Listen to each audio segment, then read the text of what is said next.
Bestine Kazadi, vous êtes ministre délégué en charge de la coopération internationale et francophonie de la RDC. Vous avez été conseillère spéciale du président.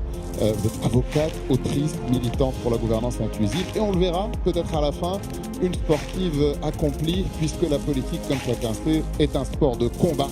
Et donc vous nous direz un petit peu comment cette expérience du sport vous a aidé à pouvoir avancer.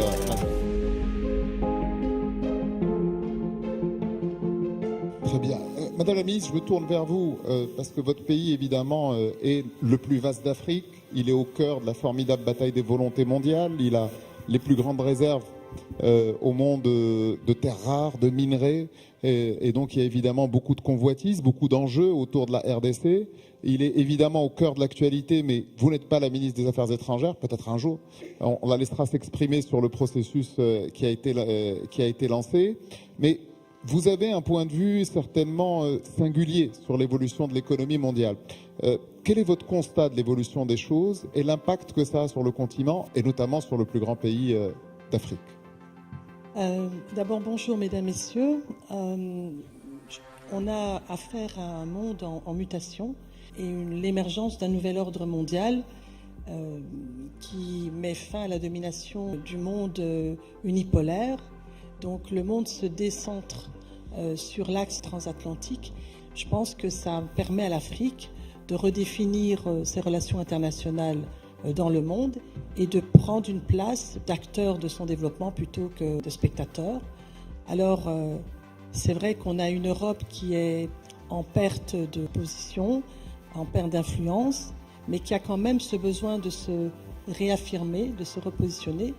Et puis l'Afrique qui est une puissance d'avenir avec ses ressources naturelles, avec sa politique au service de la transition énergétique. Donc on a l'occasion pour l'Europe comme pour l'Afrique de faire un pont à travers une complémentarité aussi due au fait de leur proximité au niveau continent.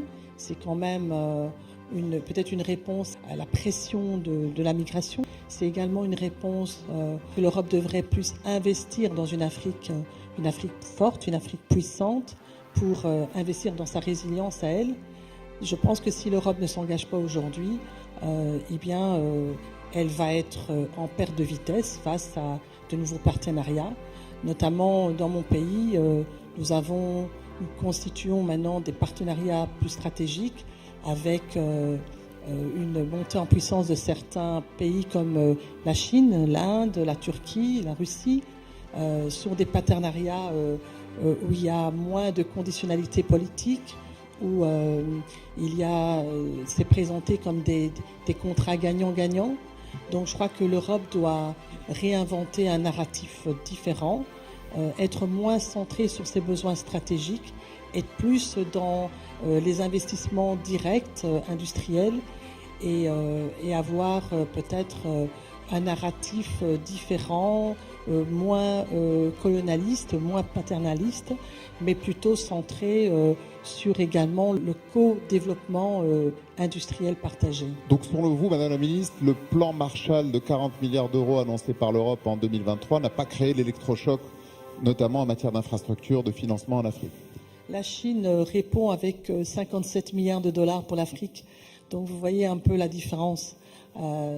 Les chiffres, je crois, répondent à votre question.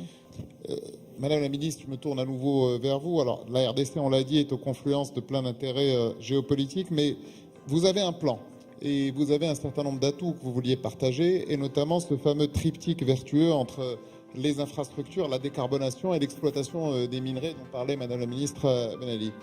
Est-ce que vous pensez que cette combinaison est de nature à pouvoir favoriser un décollage de la RDC, un décollage qui a été promis de nombreuses fois. Est-ce que vous pensez que c'est la bonne cette fois?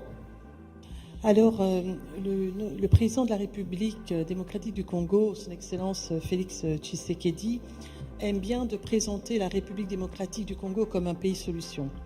Alors, en quoi est-ce que c'est un pays solution? On est le deuxième producteur de cuivre, on détient 70% de la production mondiale du cobalt, le minerai qui fabrique tout ce qui est batterie électrique. On a du lithium, Madame la ministre l'a dit tout à l'heure, on a de l'uranium, etc. On a beaucoup de minerais stratégiques qui sont nécessaires à la transition énergétique, la transition écologique. C'est un atout important.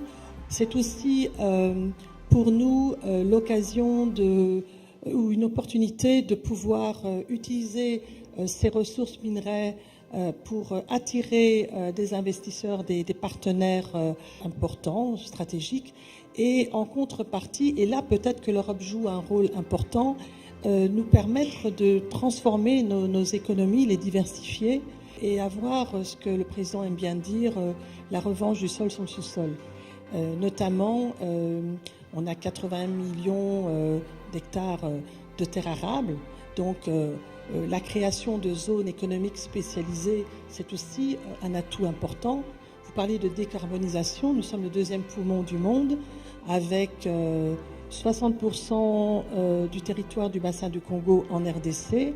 Ça signifie quoi? Ça signifie que nos forêts absorbent 1,5 milliard de carbone par an, le carbone du monde.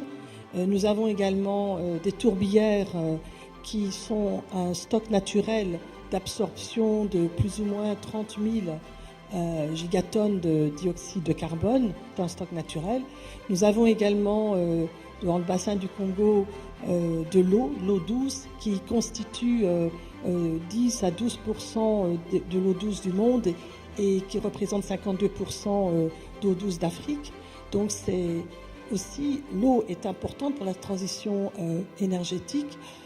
Nous avons, tout à l'heure, Monsieur le ministre en a parlé, donc il faut savoir que la République démocratique du Congo est enclavée autour de 9 pays voisins, avec comme seule sortie vers l'extérieur 45 km vers l'océan Atlantique.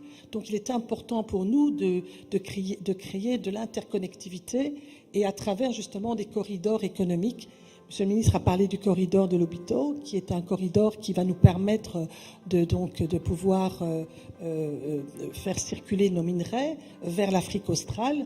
On a également le corridor tout à l'heure vous disiez 1700 km carrés, oui, dont 400 km sont en RDC, donc c'est énorme. C'est véritablement un accès vers l'océan Atlantique. Donc ça désenclave la partie du Katanga où il y a des minerais stratégiques importants. Il y a aussi le corridor de Gitega qui est un partenariat tripartite entre la République démocratique du Congo, la Tanzanie et le Burundi et qui donne accès à l'océan Indien. C'est aussi une des solutions. Et puis, je vous ai dit tout à l'heure, les 80 milliards de kilomètres carrés de terres arables qui sont propices à l'agroalimentaire. Donc pour vous, Madame la Ministre, ça va être cette force centrifuge qui libère et qui permet le désenclavement, en réalité, de la RDC. C'est ça, on est un véritable moteur de développement économique. C'est ça le mouvement. Madame la Ministre, je me tourne vers vous. L'agenda 2035 va être très important et évidemment, l'échec est interdit pour la RDC car ce serait l'échec de l'Afrique tout entière, on l'a dit, de par la démographie, de par la géographie. Si vous deviez me donner 2-3 chantiers absolument essentiels sur lesquels il faut concentrer les efforts pour réussir cet agenda 2035, quels seraient-ils? J'ai envie de vous dire que l'investissement dans la transition énergétique, je pense que ça c'est un chantier important avec nos ressources minières. Je pense aussi qu'il faut renforcer les partenariats plus équilibrés avec l'Europe, parce que comme tout à l'heure monsieur a dit que peut-être la faiblesse était le côté diplomatique.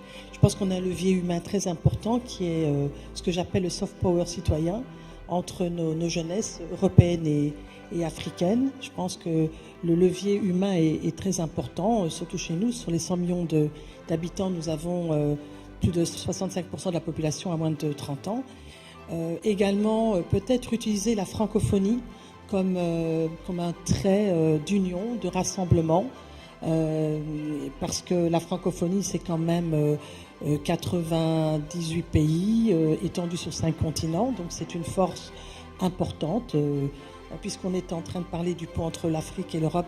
Vraiment la redéfinition d'un nouveau narratif plus équilibré, plus équitable pour tous, avec une justice climatique aussi équitable, avec un financement vert aussi, et peut-être le transfert de technologies et d'innovation. Madame la ministre Kazali, alors peu de gens qui le savent, mais vous êtes ceinture verte de karaté.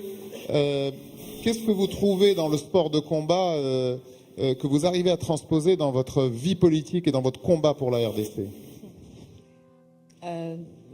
Une discipline, une rigueur personnelle qui est à mon avis essentielle pour les fonctions de responsabilité, l'esprit d'équipe,